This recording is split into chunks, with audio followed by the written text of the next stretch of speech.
今日我會同大家分享愛趣來源嘅菠蘿包。首先預備湯種，用細火不斷攪拌至糊狀。預留120g 備用，用保鮮紙封起去，防止水分流失。我哋先預備菠蘿包脆皮嘅材料，先將牛油同埋黃糖撈埋。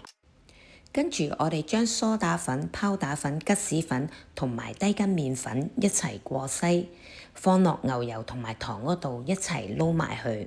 之後加入蛋白，撈到成團狀之後，用保鮮紙包住，放入雪櫃1至2個鐘。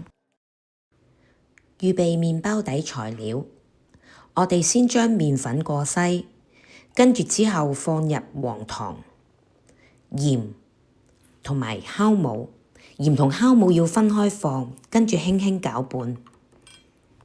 放入雞蛋、湯種同埋低脂奶，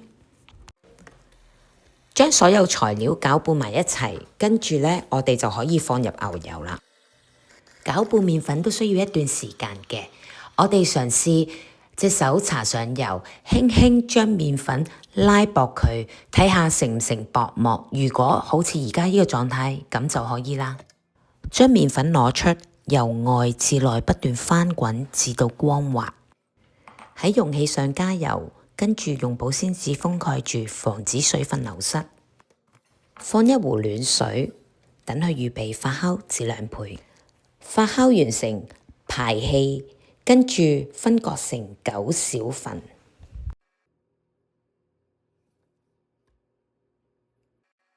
之後將佢搓成9個小粉團。完成後鋪上保鮮紙，最後一次發酵至1倍大。呢個時候我哋攞返個菠蘿皮出嚟，分開9份成為波波狀態，再雪返落雪櫃備用。粉團發酵至1倍大之後呢，我哋就預備上皮，上下保鮮紙夾住脆皮壓平，跟住就可以放上粉團上邊啦。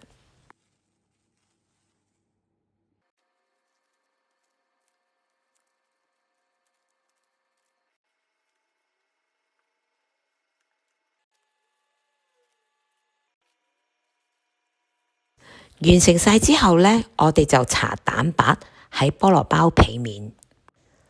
而家放入已經預熱咗180度嘅焗爐裏邊焗佢20分鐘。